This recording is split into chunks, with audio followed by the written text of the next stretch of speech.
نحمده ونستعينه ونستغفره ونؤمن به ونتوكل عليه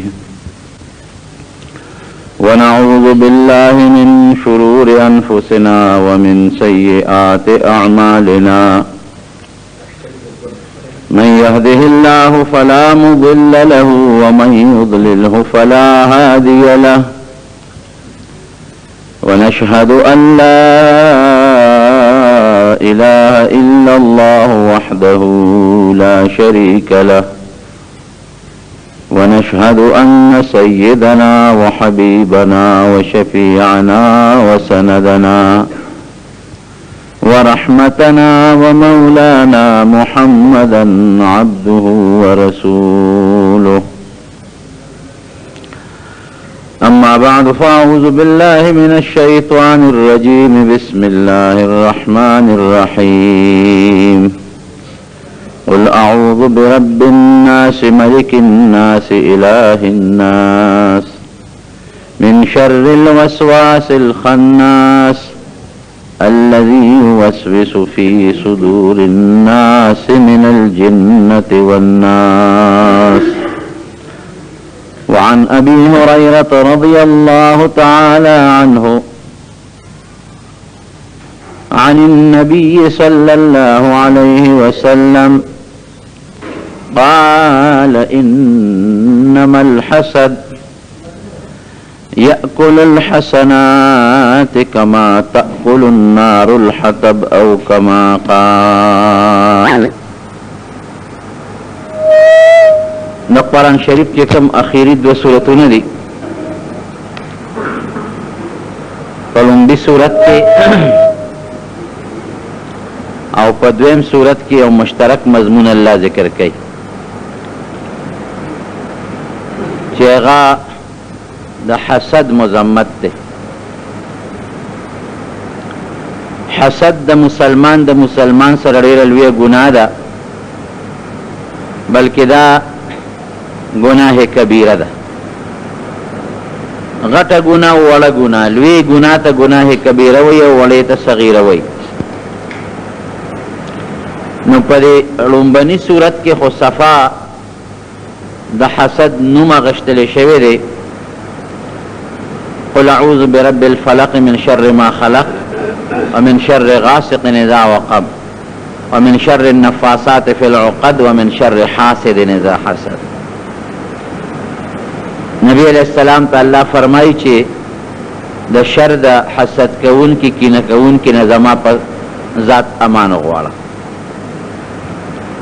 او پا دویم صورت کے خدا حسد صراحتاً ذکر نشتا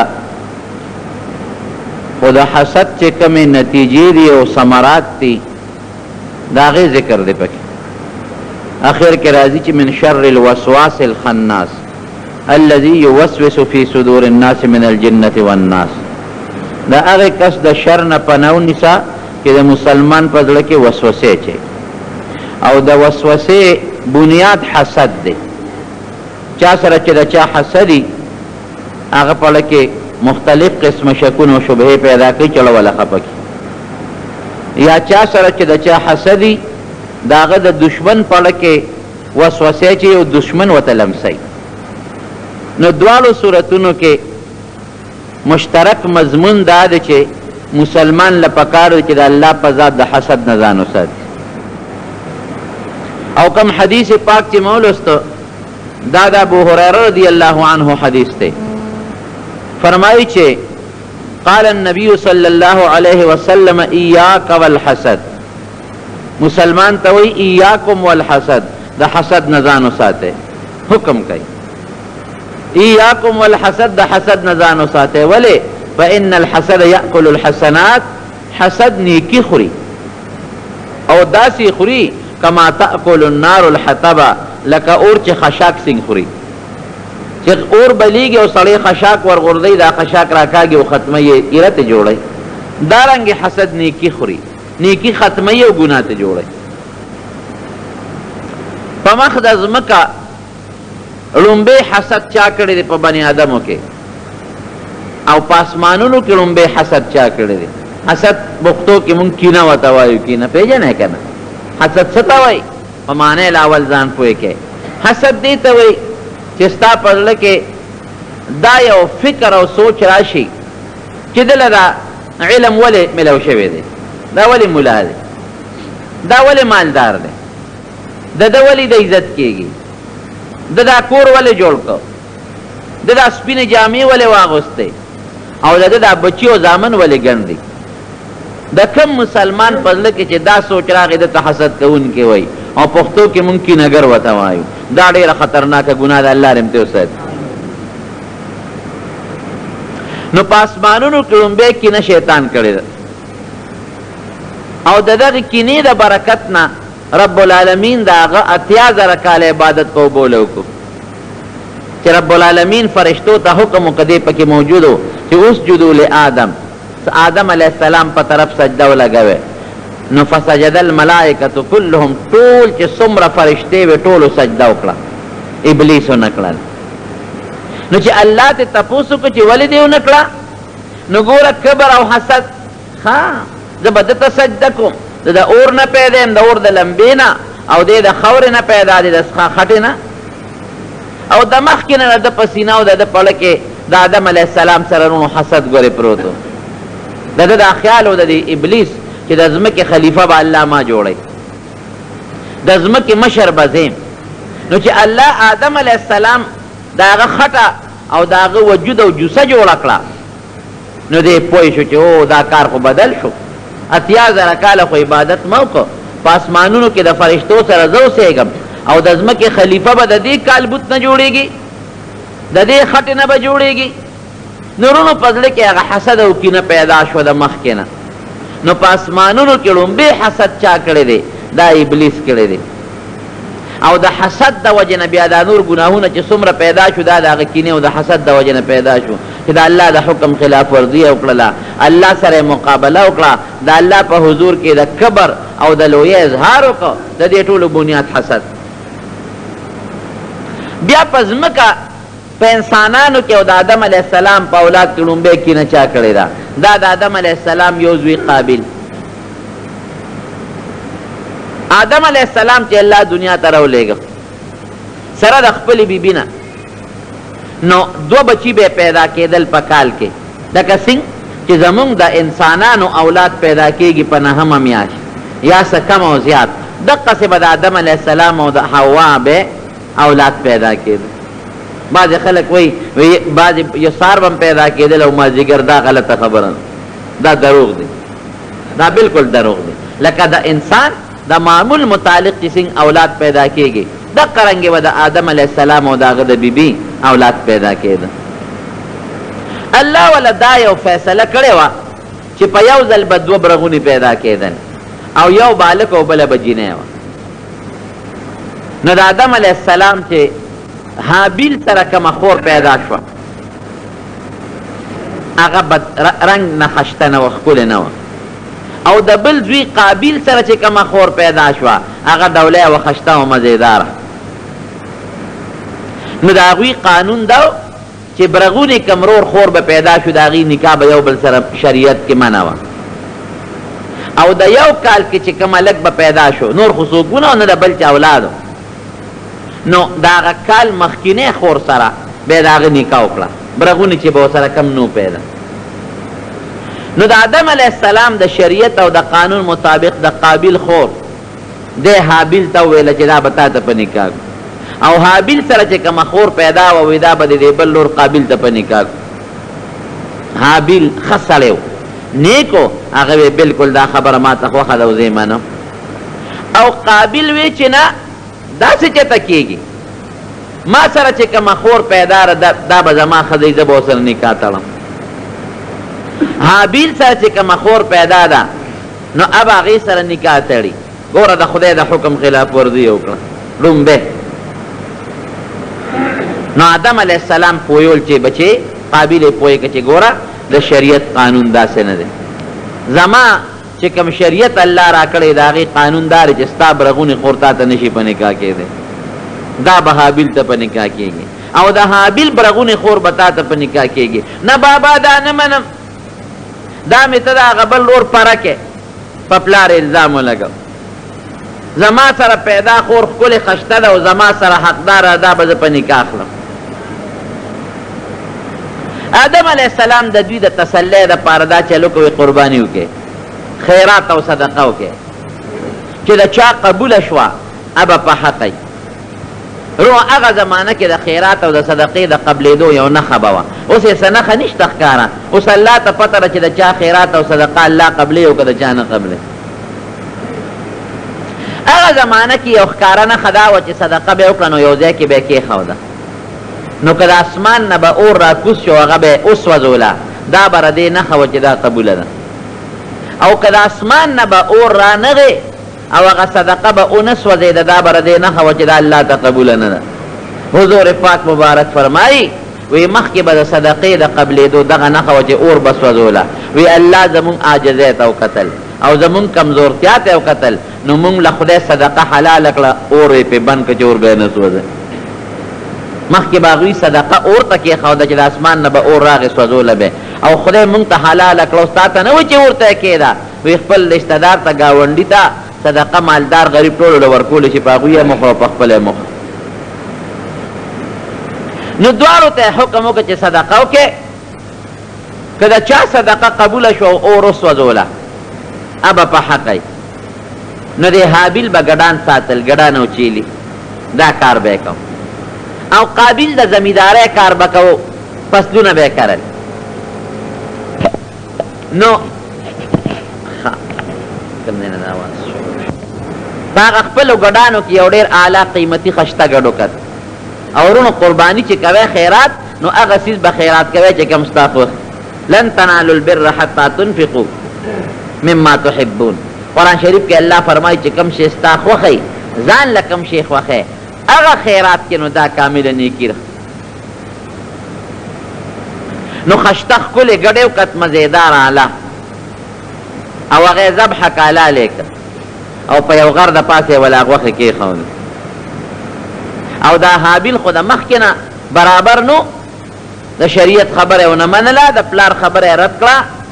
نو د سخا غوندې غنم راواغېشتل د ګونډي منډي نه ډک ردي بېکاره غنم او هغه یې لوښي کې واچول او په یو غر د پاسه یې کېښودل. آدم علیه السلام پروردګار ته لاس اوچت کوي خدایه زما دې دواړو بچو صدقه او خیرات تا ته ښودې دي چې کم پکې په حقه دی خدای د هغه صدقه قبوله کړه اور راغې د هغه حابیل هغه ګډې وسوځو او د قابیل هغه غلې ته یې غږ ونه دا د دې خبرې رونو نښه شوه چې د حابیل صدقه الله قبوله کړه او د قابیل یې قبوله نه کړه نو د قابیل په زړه کې ډېر لوی حسد ورسره پیدا شو چې دا زما ورور دی مونږ دواړه د آدم علیه السلام بچي یو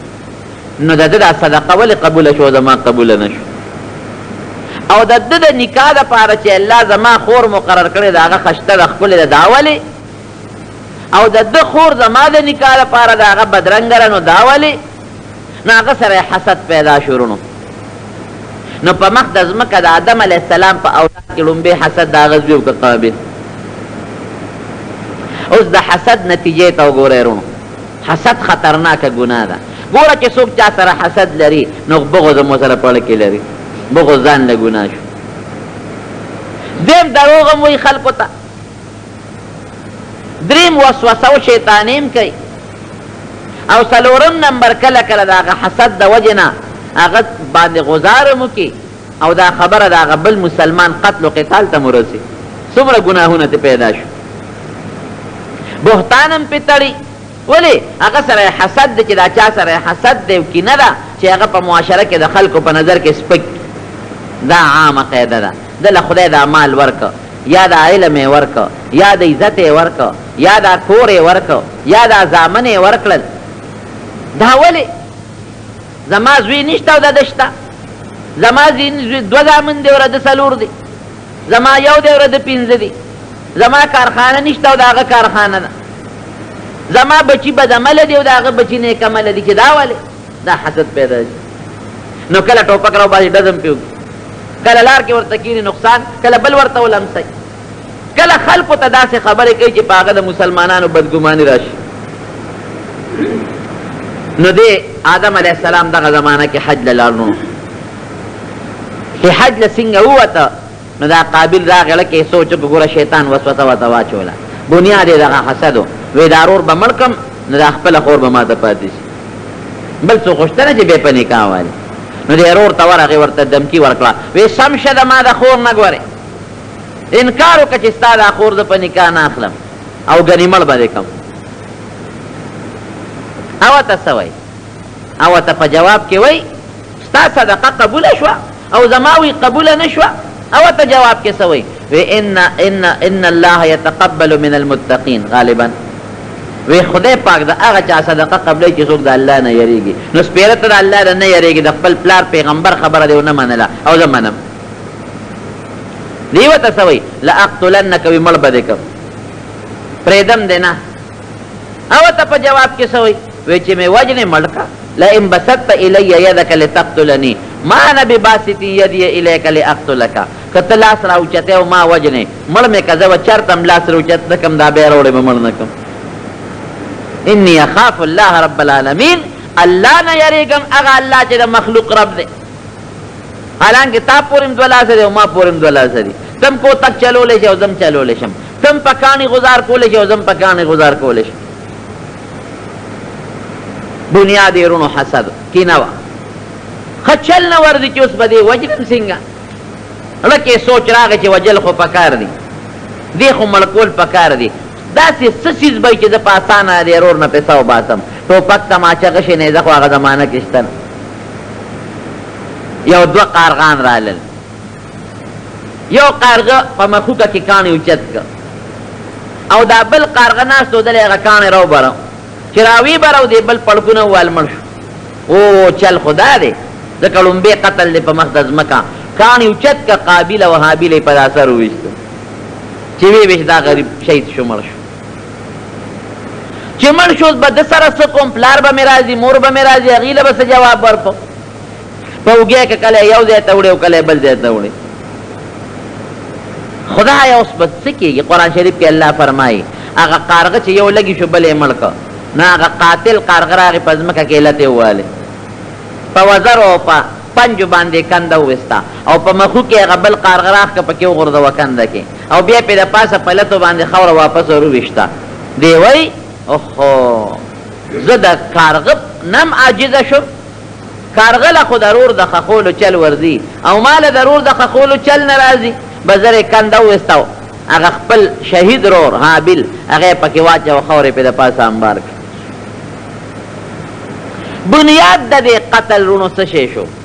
کینه او حسد خدای دې موږ د کینې او د حسد نه وساتي دا خطرناکه ګناه ده ګورئ د حضور پاک مبارک سره چې دشمنی کوله د مکې کافرو بنیاد یې بیا کینه ده او حسد دی درې کافرانو په مکه مکرمه کې په دغه زمانه کې د یو نوم ابو جهل او دا خو مشر کافر د بل نوم مخنس ابن شریق دا هم سپینګیری کافر او د بل کافر نوم ابو سفیان او دی خدای پاک وروسته مسلمان کړی دی رضی الله عنه هغه زمانه کې کافر د حضور پاک مبارک لومبی زمانه ده د پیغمبره چې دعوه د نبوت یې کړې ده د شپې به حضور پاک مبارک قرآن شریف لسته او اواز به یې لږ په زوره کو چې دا نږدې نږدې خلک یې واوري او د قرآن دا تلاوت په اثر وکړي او رب العالمین دوی مسلمانان رونو دا درې واړه کافر راغلي دي او لار کې ولاړ دي د شپې ماسخوتن یاره چې مونږ هم د دې هلک دا خبرې واورو چې دا څه وایي دا رښتیا خبرې دي د خدای او که دا دروغ دی نو یو ځای پټ ولاړ دی بل ځای او بل ځای خو یو بل یې نه دي خبر کړی پټ راغلی که یو بل خبر کو او د مکې خلک خبر شو نو بیا ممکن ده چې دوی هم راځي او دا نبی علیه السلام دا قرآن واوري مسلمانان چېرته نشي ټوله شپې د حضور پاک مبارک تلاوت اورېدلې دي رونو او حضور پاک مبارک چې به تلاوت کوي خشته او مزیده ټوله شپه به ولاړ د خپې مبارکې به پړسېد او جلل به یې ورسره رونو چې د سبا رڼا وخته او روان شو چې څوک هم ونه ویني نو یو بل له په مخه ورلل یو د یو نه تپوس کې څه دی کول ابل ورته وي تاسو کول ابل ورته وي ښه نو تاسو کول دا ابوجهل ورته وي بس غلطي م کړې ده آینده له به نه راځي که د مکې د خلکو ته پته ولګېده چې مونږ خو منې کوي چې د دې پیغمبر خبرې مه اورئ غوږونو کې ټوکړې او مالوچ کېدی دا جادو او سحر دی او مونږ منې کوي او په خپله راځي ورته ودرېږي نو دا د مکې خلک به م راشي هسې نه دا مسلمانان نشي رانه نو بیا به نه راځي رو چې ماسخوتن شو د هر یو پړه کې خارق ولګېد ولې ځکه د قرآن شریف اواز دی او د حضور پاک د مبارک خولې نه دی قسم دی چې نبی علیہ السلام به تلاوت کو په خپل خشته اواز د هغوی شخصیت الله د قرآن دپاره منتخب کړی و هغې کې به ډېر زیات خوند و ډېر خوند نو د هر یو پړه خارق لګېدلی دی چېرې دا کلام او دا خبره زه بیا واورم څنګه به او ډکې سوچ راغلی چې دا دوه ملګري مې نه راځي بېګام قسمونه کړي دي راشه زه به لاړ شم بل هم دا سوچ کړی دی بل هم سوچ کړی دی بیا درې واړه راغلي دي ځای نه یې بدل کړي دي ماسخوتن یې د حضور پاک مبارک تلاوت بیا اورېدلی تر سبا پورې ورته ټوله شپه درې واړه ونه چې سحر رڼا ولګېده او روان شو په لاره بیا یو بل سره ملګري شو یو بل ته ویې لکه تا چې پرون قسم کړی چې نه به راځو ابل وایي تا خو هم کړی و که نه ته ولې راغلې ابل وایي تا هم کړی و که نه تاسو ولې راغلې دا ابوجهل بیا وایي ښځه بس غلطي وشوه نن خو رالو او بیا به نه راځو په درېیمه شپه بیا د هر یو پړه کې خارق لګېدلی دی چې دا خو خشته ښکلې مزېدار اواز دی ودرېږه بیا یې واورو او هر یو ډکې سوچ کړی چې نورو ملګرو مې قسم کړی دی نه به راځي راځه زه به لاړ شم بیا ورونو درې واړه راغلي دي چې راغلي دي بیا د حضور پاک تلاوت تر پېشمني پورې اورېدلی دی او چې د سبا رڼا ختېدلې ده بیا روان شوي دي نو یو بل سره په لاره کې ټکرو شو او بیا په یو بل اعتراض هلکه ته ولې راغلې تا چې قسم کړی و نو تا خو هم کړی ته ولې راغلې دا ابوجهل ورته وایي داسې کار دی چې موږ درې واړه درې شپې راني او نن به مضبوط قسم کوو په خپلو خدایانو چې بیا به نه راځي دا د مکې خلک که په موږ پوه شو چې موږ ته منې کوي او په خپله ورته غوږ ږدي ټول به مسلمانان شي وروڼو سار وختي یو پکې سپین ږیرې وخنس ابن شریق کونټۍ راواغېسته په لاس کې او لاول ورغې د ابو سفیان دروازې وواله راویې ویسته ابو سفیان خیر دی تا خو درې شپې را دی هلک دا خبرې واورېدې درې شپې دا څنګه دي رښتیا وایه ابو سفیان رضی الله عنه هغه وخت کافر و او ته وایي بلکل رښتیا د خدای خبرې دي دا د انسان کلام او د انسان خبرې نه دي او ماله خو یې ډېر خوند راکړي ناخنس ابن شریق ورته وایي وی قسم دی ابو سفیانه زما اوس هم خارق کوي ډېر د خوند کلام دی دومره د خوند او خشته مزېدار کلام ما سوا د الله نه د بل چا کېدی نشي اخنس ورته وایي وی ابو سفیانه ملګري کېږو یې نه ایمان پې نه راوړو پیغمبر یې نه منو وی چپ خدای دې په مکه کې پیغمبر کو مالدار زیم د کارخانې د جیداد مالک زیم د منډو مالک زیم سپینګیري په عمر مشر زیم او دې پیغمبر کېږي داسې په سپک الفاظ نه حضور پاک مبارک ته ګوره بنیاد یې په زړه کې څه شی دی حسد شي بیا ورغې ابوجهل ته دروازه وواله هغه یې راوویسته ابوجهل ته څه وایي عمرو ابن هشام د ده نوم وی تا درې شپې را دی هلک دا خبرې واورېدې رښتیا وایه دا خبرې څنګه دي ابوجهل ورته وایي اخنسه وی قسم دی په خپلو خدایانو قسم خورم چې دا د خدای خبرې د انسان نه دي دی خو زمونږ په زړه کې یو جذبه پیدا کړه او زمونږ په زړه کې یو کشش یو اثر پیدا کړه د انسان په کلام کې داسې اثر نه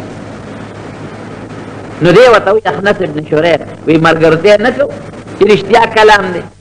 ایمان پې نه راوړو وی چپ د مکې سردار زیم او پیغمبري الله دله ورکړه مشر زیم سردار د مکې زیم د خلکو جوړې زه کوم د خلکو جرګې زه کوم د خلکو د میلمنو خدمت زه کوم نو الله پیغمبري دله ولې ورکوله ما ولې نه راکوله ګوره وروڼو که تاسو سوچ وکړو نو بنیاد یې کینه شوه که نه شوه د کینې د وجې بدای بنیاد شو نورې سم نو ابوجهل که پې کفر کړی دی د کینې د وجې او دارنګې د مکې دا امیه دا غټ غټ سرداران د مکې چې کافر پاتې شو د کینې د وجې نه چې حضور پاک مبارک سره یې کینه وه چې موږ مالدار یو دی غریب دی دون عزت دل الله ولې ورکړي. مونږ د سردارۍ قابل یو دی نه دی، دی خو یتیم دی، پلار یې مخکې مړه او مور یې مخکې مړه، مونږ به د تابع کېږو. صفا به د الفاظ وي، بنیاد حسد او کینه. نو د حضور پاک کې څومره دشمنانو، د ټولو دشمنانو بنیاد پکې نو په حسد دومره خطرناک شی دی. ښه بیا چې حضور پاک مبارک مدینې شریفې ته هجرت وکړ، په مدینه منوره کې یهودیان اوسېدل، درې قبیلې یې وې، بنو قریظه، بنو نذیر او بنو قینقاع، دا درې قبیلې په مدینه شریفه کې. هغې به د حضور پاک د راتلو نه مخکې خلکو ته څه وي، د مدینې خلکو ته وی د آخر زمانې پیغمبر راتلو والا دی، او چې دې سنګ راشي مونږ به ملګري کېږي، مونږ به ورباندې ایمان راوړو. لکه اوس چې مونږ وایو عیسی علیه السلام به راځي او مهدي آخر الزمان به راځي، دا مونږ وایو. دقه رنګې د مدینې یهودیانو به د مدینې خلکو ته هم دا خبره کوله چې د آخر زمانې پیغمبر به راځي، داسې صفت به وي، داسې خبرې به کوي، داسې مخ به وي مبارک، او دا نمونه ګرځېدل به وي، دا به بیانول. خو د هغوی په خپل لږ کې دا سوچ و چې دی به زمونږ د ډلې نه. حضور پاک مبارک چې څنګه مدینې شریفې ته هجرت وکړ، یو لوی یهودي و عبدالله ابن سلام، رستو مسلمان شو رضی الله عنه. راغی د نبی علیه السلام مخکې کېناسته او د یو دریو خبرو تپوسونه یې ترې وکړل. حضور پاک مبارک ولا جواب ورکړ. پوره چې هغه څه تپوس کو، د هغې مطابق حضور پاک مبارک ولا مزیدار جوابونه ورکړل. نو چې جوابونه یې ولا ورکړل، نو عبدالله ابن سلام فوراً د نبی علیه السلام په لاس کې لاس کېښود او خدای پاک مسلمان. خو نبی علیه السلام ته د عبدالله ابن سلام فرمایي، وی د الله رسوله، وی دا یهودیان ډېر بهتان والا خلک دي، په خلکو په دروغ الزامونه لګوي. نو وی زه به د خپل ایمان پټ کم، دوی به تاله اوس راځي ستا نه به تپوسونه کوي، نو زه به خپل ایمان پټ کم، زه به وروسته د ایمان اظهار کومه، ولې که خدای پاک هغوی ته هدایت نصیب کړي. وی ډېره ښه ده. یهودیان ټول رالل، یو ځای کې کېناست. عبدالله ابن سلام ته وی ته مور سره کېنه. حضور پاک مبارک د هغې نه تپوس وکړه د یهودیانو نه، وی تاسو کې عبدالله ابن سلام څوک شته؟ یهودیانو وی او صاحب. وی څنګه سړی دی؟ وی خیرنا و ابن خیرنا، وی د په مونږ کې ډېر غوره انسان دی او پلار یې هم ډېر ښه سړی و صاحب، نسبي پلار او زوی غوره خلک دی، ښه خلک دی. وی ښه که عبدالله ابن سلام مسلمان شي او ایمان راوړي، تاسو به ایمان راوړئ؟ نو یهودیان ورته څه وایي؟ وی خدای دې هغه د ایمان نه وساتي، ابه څنګه ایمان راوړي؟ نبی علیہ السلام آواز ورکړه عبدالله ابن سلام ته په ما ایمان راوړي؟ هغه پاسېد، وی اشهد ان لا اله الا الله واشهد ان محمدا عبده ورسوله. یهودیان وی شرنا و ابن شرنا، دا ډېر خراب سړی دی په مونږ کې، او د ده پلار هم ډېر خراب سړی. حضور پاک مبارک ته عبدالله ابن سلام وی صاحب دې شي نه هېرېدم. وی ښه ده چې د ستا مخکې خو اول زما متعلق اقرار وکړه چې ښه سړی دی، اوس وی خراب سړی دی، او زما پلار هم په ښه یاد کو، زما پلار هم په بدو یاد دی. بنیاد د یهودیانو د پسو یهود په یهودیت پاتې شو، په حسد، چې ښه د عربو د سړي د پیغمبر به مونږه مرسته کوو، د عربو په یو سړي به ایمان راوړو، دا پیغمبر مونږ ولې نه پیدا کېده. او وروڼو د هغې حسد تر همیشه پورې د یهودو په اړه کې هغه حسد پروت و. یو ځل حضور پاک مبارک څه حاجت پېښ شوی و، دوی ته سوال جواب وکړو چې ما سره تعاون وکړې. هغې ورته ویې راشه، نبي علیه السلام مبارک یې بوته، او ګوره دونه پړه کې بغض حسد و چې د میچنې بلې کوټې ته وخېجه، پلې کوټې ته وخېجه. او یو سړی یې ورته سملو چې ښکاري نه، وی دلته به موږ نبي علیه السلام په دې سوري کېنو ته به پرې راپل راوغورځوي. دومره حسد. حضور پاک مبارک ته بستره صادر هغه سوري باندې اچولی او هغه سړی بره ناست و، د میچنې پلې ډډه والېده. خو چې حضور پاک مبارک کېناست نو فوراً جبریل علیه السلام وله راغی، را پاڅېد، وی پاسه له دې ځای چې پاسېد. یهودیان ورته وی حضرت ولې پاسېدی؟ کېنی که نه؟ وی دا بره څه دي؟ ګوته مبارک یې ورته ونیول. زم په دوکه راوستی یم، بر هم سړی کېنولی دی او کاڼې مې ورکړې د میچنې پل په مې راغورځوئ. وی دنه لاړم. بیا ورسره څه حسد وکړو. خیبر چې فتح شو، خیبر هغه خیبر د مدینې منورې په نبات پراپل راغورځوي، دومره حسد. حضور پاک مبارک ته بستر صادر اقصوری باندې اچولو او هغه سړی بره ناستو د میچنې پلې دروالی ده. او چې حضور پاک مبارک کېناست نو فورا جبریل علیه السلام ولا راغی، را پاسېد، وی پاسه را دی ځای چې پاسېد. یهودیان ورته وی حضرت ولې پاسېدی، کېنی که نه؟ وی دا بره څه دي، ګوته مبارک یې ورته ونیول. زم په دوکه راوستی یم، برم سړی کېنولی دی او کاڼې مو ورکړی د میچنې پل په مې راغورځوئ. وی دنه لاړم. بیا ورسره څه حسد وکړو. خیبر چې فتح شو، خیبر هغه خیبر د مدینې منورې په نبار یو علاقه ده. یو یهودن له پیسې ورکړې وې، زهر ورته واچوه. نو هغې حضور پاک مبارک له دعوت وکړو، په نری غوښه کې ورته زهر واچو. نبی علیه السلام مبارک ته یو نولی اوچته کړه، یو صحابي وخوړه او نورو لا نه اوچته کړې. فورا یې اواز وکړو دا غوښه مه خورئ. صحابه ورته وی حضرت ولې؟ وی دې کې زهر اچولی شوي. نو بیا په بنو زریق قبیله کې کوټګرې ښځې وې، د لبید لوڼه وې، هغې له پیسې ورکړې. نو په حضور پاک مبارک یې سحر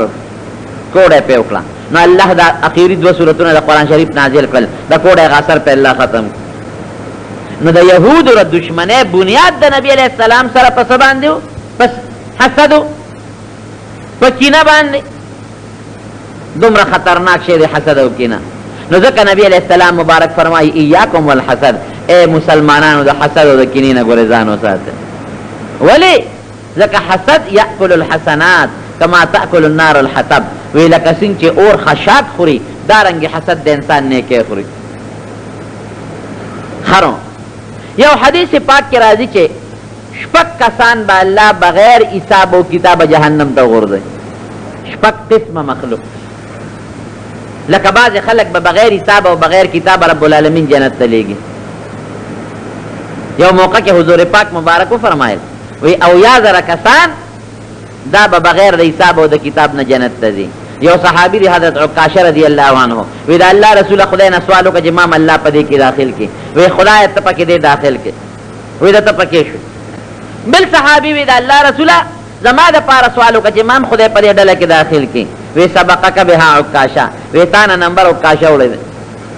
یو کس زما په دعا الله پکې داخله او په دې وخت کې بس هغه عکاشه شو. نو بعضی مسلمانان به بغیر د حساب نه او بغیر د کتاب نه الله جنت ته لیږي. دارنګې بعضې خلق به الله بغیر حساب او کتاب نه جهنم ته لیږي. اب 6 قسمه ډلې وي، یو په هغې کې د کینهګرو ډله ده. الله رې مساتي. دومره خطرناک شی دی رونو حسد او کینه. او دا لویه ګناه ولې ده؟ په دې ځان پوه کړئ. لویه ګناه په دې ده چې دا ته خدای سره جګړه کوې. دا مال د انسان له الله ورکوي او ته دا ولی مالدار دی، نو په خدای د اعتراض وکړو. د عزت والا الله ورکوي او ته دا عزتمن ولی دی، نو په الله د اعتراض وکړو. دا ځمکه او دا کارخانه او دا بادشاهي دا والا الله ورکوي، نو ته دا ولی، نو په خدای د اعتراض وکړو. دا زامن او بچي والا الله ورکړي دي، ته دا ولی، نو دا خو تا خدای سره جګړه وکړه، په خدای اعتراض کې. د دې وجه نه حسد او کینه ډېره لویه ګناه ده رونو. البته یو څیز دی، عربی کې ورته غیبته وایي او په پښتو کې ورته پسخېدل وایي، دا خیر دی او دواړو کې ورته فرق وښیم. حسد دې ته وایي چې ته دا سوچ کې چې د ده د عزت دی نی زما دی وي، د ده د عمل دی نی زما دی وي، د ده د حسن او ډول دی نی زما رې داسې وي، د ده د علم او د عزت دی نی زما رې داسې وي. دا حسد دی، دا ګناه ده. او پسخېدل دې ته وایي چې خدای د دې نصیب کې او مال هم داسې راکړې، دا خیر دی. دله د عزت ورکړی دی، شکر دی خدایا د دې نصیب کې مال هم داسې عزت راکړې. دله د علم ورکړی دی، خدای د دې نصیب کې ډېره ښه ده، پې خوشحاله یم، مال هم داسې علم راکړې. دله د مال او دولت او حسن او ډول او زامن بچي ورکړي دي، خدای د دې نصیب کې مال هم داسې راکړې، دا خیر. پسخېدل ورته پښتو کې وي او په عربی کې ورته غیبته وایي. او حسد او زه اکثر طالبانو ته ویم، زه ویم د حسدي سړي دپاره دا سزا بس دی چې لږ خپل خوري، بل چا ته ضرر نه شي رسول. زه تا سره ډېره زیاته کینه او حسد وکړم، تا ته نقصان نه شم رسولی، لږ خپل خورم، لږ یې مړه خورم. دا سپیره انسانی چې بل مسلمان ته په زړه کې حسد او کینه ساتي. رونه یو حدیث پاک کې راځي چې د عرفات په میدان کې به پروردګار دا مخلوق وبخي. خدای دې موږ د عرفات میدان ته بوتلی کې دا نفع پرور نه دا فرشتي الله ته ودرېږي پروردګاره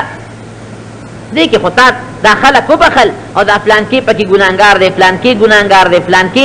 ریاکار دی، فلان کې دې لراغلی دی.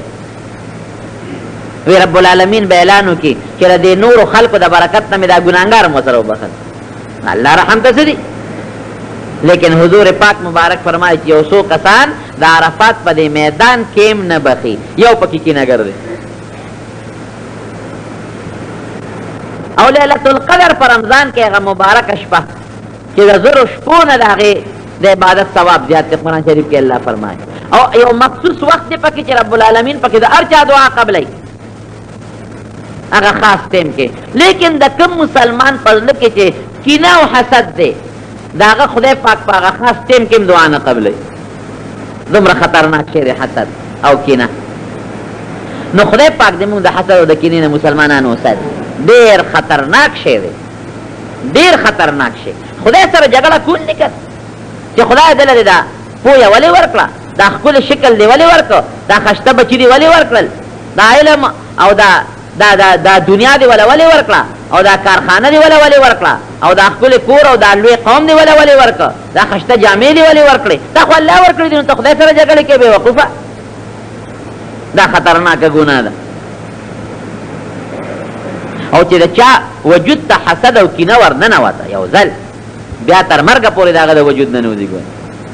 تر مرګه پورې ابو جهل چې کوم وخت مردارېږي او عبدالله ابن مسعود رضی الله عنه ته سټ پرې کوي، د بدر میدان کې مردار پروت دی او ځان کدن وخت کې دی.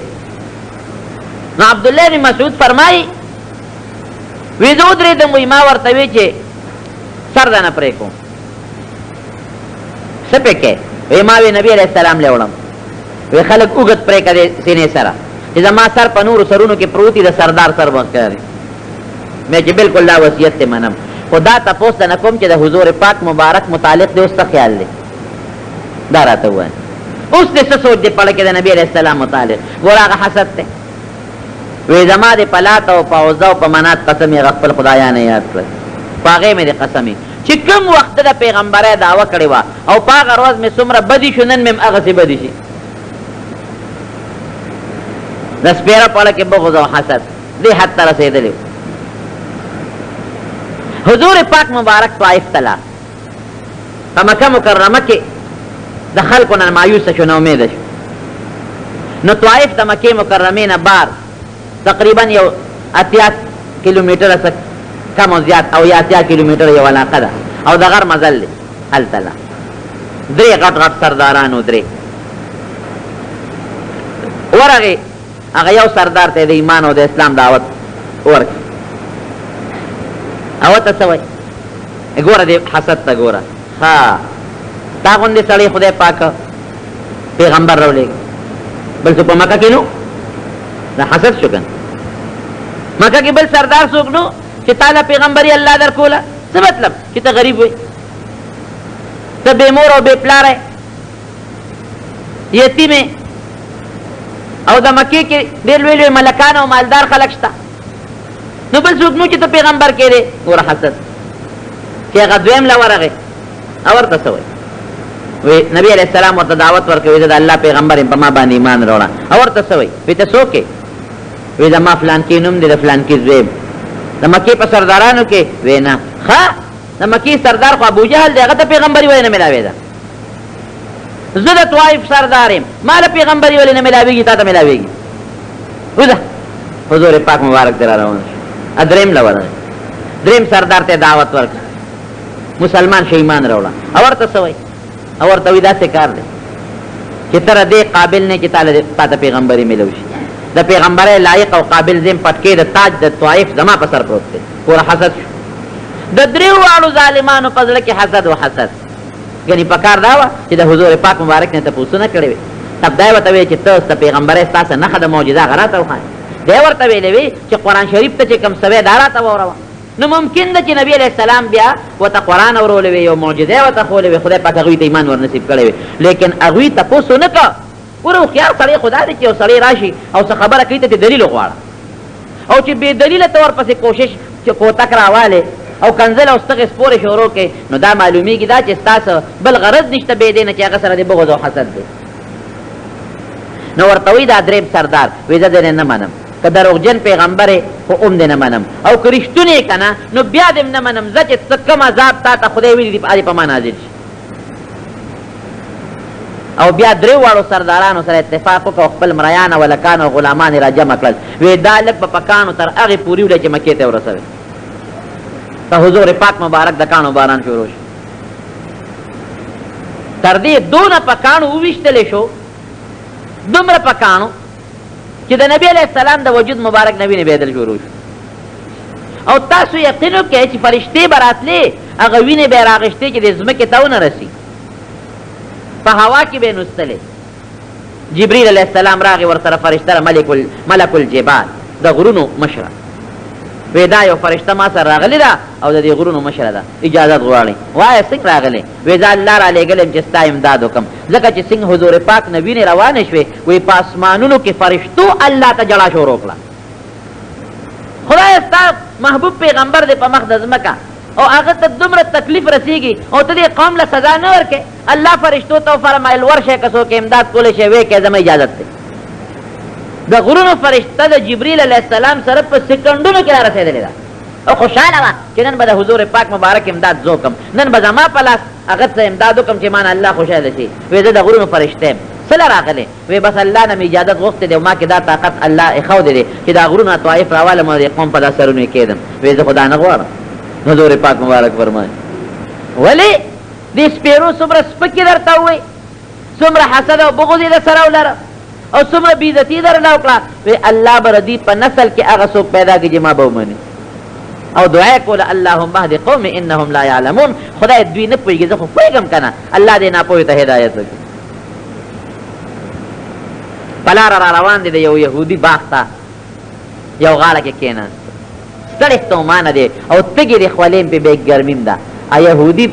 د دیوال په سوړه کې ورته وکتل چې دا غریب څوک هر څوک چې دی او د ده وجود وینم دی او ګرمیم ده لکه تندې به م والي نو غلام ته یې ویې ته ورشه هر څوک چې دی دا رادن نه کړه دروازه یې ورته کوله وکړه حضور پاک مبارک یې رادن نه کړه هله اوبه م پې اوس که شابه ویې پېژن که نه هغې پېژنده چې دا د مکې مکرمې هغه هلک دی چې د نبوت دعوی کړی خو خامخا د انسان په کې رحم راځي هله شابه اوبه م پې اوس که یخې مزېدارې سوري ته یې م کېناوه او د باغ نه ورته د انګور یو څو غونچکونه وشو که او پاخه دا وله ورکړه هغه غلام راغی عداس یې نوم و عداس حضور پاک مبارک ته کېناسته وی زما هغه نیک دی هغه رالیږلی یم د اوبې م راوړي دي او دا انګور غونچک حضور پاک مبارک څومره تګي ته سوچ وکړه چې وینې د چا د وجود نه بیږي او دومره په میلیونو مزل سفر یم کړي پکې منډه م والي او د ګرمۍ سیزن م وي څونه تګي بی هغه اوبو ته یې غږ ونه کړه او نه انګورو له ګوتې یې وړې هغه عداس ته یې دعوت ورکړه هلکه وروره مسلمانېږي نه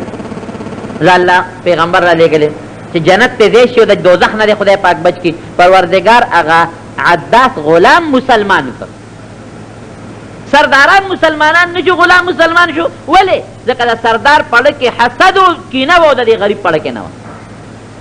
اکثر صحابه د حضور پاک مبارک ړومبې مالدار هم پکې وه عثمان مالدار رضی الله عنه حضرت عمر فاروق حضرت ابوبکر صدیق د حضرت حمزه دا مالداران خلک خو اکثریت د غریبانانو د غریب پړه کې بل انسان سره حسد او کینه نی او مالدار چې بل سړی مالدار وویني په داړه کې ورته کینه پیدا شي چې ښه زما جایداد د ده دونه ډېر ولې شو زما ځمکه را ده دونه ولې ځمکه شوه او زما کارخانه ده دا دولې کارخانه جوړه کړله نو د هغه پړه کې حسدي د حضور پاک تابعداري د هغې خانانو نه کوله د هغه زمانې چې کوم مالدارانو غریبانان اکثر تابع شي هلته دریو سردارانو د حضور پاک مرسته ونه کړله ولې زړه کې کینه او بغض او چې پیغمبري مونږ ته نه میلاوېږي او دې یتیم ته میلاوېږي زه سردار یم ما ته نه میلاوېږي او دې مسکین ته او د مکې مکرمې ده چې کوم بې پلاره دی ده ته پیغمبري میلاوېږي لیکن هغه چې کوم غلام او نوکر دی ده کافر عداس هغه چې څنګه قرآن واورېد او د حضور پاک مبارک خبرې فوراً پروردګار مسلمان چې مسلمان یې که مالک پې پیش و عداس راشه څه چل دی وکړه یاره دا هلک خو ډېر ښه هلک دی ډېرې ښکلې خبرې کوي او دا خو د آخرې زمانې پیغمبر معلومېږي او زه خو یې ملګری شوم وی ښه دی ونه کړل وی بس ښه دي که خراب دي خو زه یې ملګری شوم حضور پاک مبارک ورغه ایمان دونه مخکې دی دومره مخکې دی او به پرېښو د انګور هغه مالک لی ورغې زه تاله راغلی یم تاله هم دعوت در کوم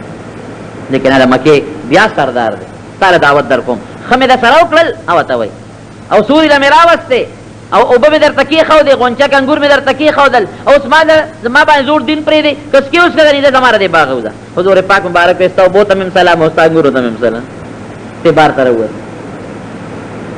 حسد خطرناک شی دی الله دې موږ د حسد او د بغض نه وساتي ګوره ما درته مخکې وي چې د چا په اړه کې یو بل سره حسدي څه چل به کوي اکثر جګړه جوړه شي نو یو بل مړه ګنې غیبت خو یې کوي چې خلکو کې سپک شي بهتان پې تړي دروغ الزامونه پې تړي او غیبت او دروغ هم وایي او بهتان هم تړي قتل و قتال ته خبره جوړه شي او سپک هم وایي څونه ګناهونه ترې پیدا شي نو حسد ډېر خطرناک شی دی رونو د خدای سره مقابله ده مسلمان ته سپک کتل دی د مسلمان غیبت کول دی د مسلمان خلاف دروغ ویل دی په مسلمان بهتان تړل دی او اکثر یو لګي شو قتل و قتال لکه څنګه چې قابل لګي شو او حابل یې مړ